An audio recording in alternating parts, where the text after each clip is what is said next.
ನಮ್ಮ ಸಿನಿಮಾ ಚಾನಲ್ಗೆ ಸ್ವಾಗತ ಸುಸ್ವಾಗತ. ಸ್ನೇಹಿತರೆ, 125 ಕೋಟಿ ಬಜೆಟ್ನೊಂದಿಗೆ ಕಾಂತಾರ ಭಾಗ 1 ಬಿಡುಗಡೆಗೂ ಮುನ್ನವೇ ಗೆದ್ದು ಬೀಗಿದೆ.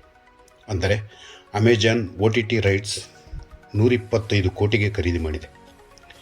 2022ರಲ್ಲಿ ಕೇವಲ 16 ಕೋಟಿ ಬಜೆಟ್ನಲ್ಲಿ ಕಾಂತಾರ ಚಿತ್ರ ಬಿಡುಗಡೆ ಮಾಡಿದ್ದ ರಿಷಬ್ ಶೆಟ್ಟಿ ಬಿಡುಗಡೆಯಾದ ದಿನದಿಂದ ಹಿಟ್ ಟಾಕ್ ಗಳಿಸಿದ ಈ ಚಿತ್ರ ಮುಂದಿನ ದಿನಗಳಲ್ಲಿ ಮತ್ತೆ 20 ಕೋಟಿಯಷ್ಟು ಖರ್ಚು ಮಾಡಿ ಹಿಂದಿ, ತಮಿಳು, ತೆಲುಗಿನಲ್ಲಿ ಕಾಂತಾರ ಬಿಡುಗಡೆ ಮಾಡಿ ಈ ಚಿತ್ರಕ್ಕೆ ತಗುಲಿದ ಬಜೆಟ್ ಕೇವಲ 35 ಕೋಟಿ. ಬಾಚಿದ್ದು ಮಾತ್ರ ಬರೋಬ್ಬರಿ 450 ಕೋಟಿ. ರಾಜ್ ಬಿ ಶೆಟ್ಟಿ ಅವರ ನಿರ್ದೇಶನದ ನೆರವನ್ನು ಕಾಂತಾರ ಚಿತ್ರಕ್ಕೆ ಪಡೆದಿದ್ದರು ಮತ್ತು ಕಾಂತಾರ ಚಾಪ್ಟರ್ 1ಗೂ ಸಹ ರಾಜ್ ಬಿ ಶೆಟ್ಟಿ ಅವರ ನಿರ್ದೇಶನ ನೆರವು ಸಿಗಲಿದೆ. ಹಾಗೆಯೇ ಚಾಪ್ಟರ್ 1 ಚಿತ್ರಕ್ಕೆ 50 ಕೋಟಿ ಖರ್ಚಿನ ಒಂದು ಯುದ್ಧ ಸನ್ನಿವೇಶವೂ ಸಹ ಇರಲಿದೆ.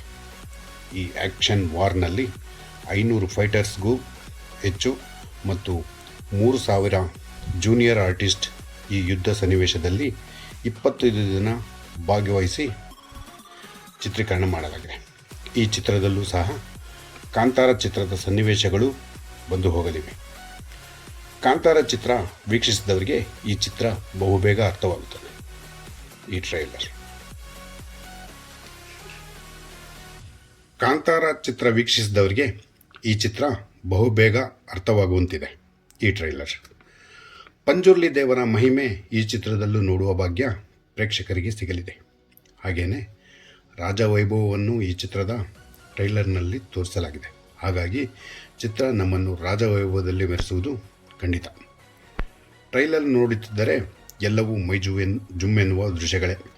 ಹಾಗೆಯೇ ರಿಷಬ್ ಶೆಟ್ಟಿ ಈ ಚಿತ್ರದಲ್ಲಿ ಒಬ್ಬ ನಾಗಸಾಧು ಥರ ಒಂದು ರೋಲ್ ಪ್ಲೇ ಮಾಡಿದಂತೆ ಕಾಣುತ್ತದೆ.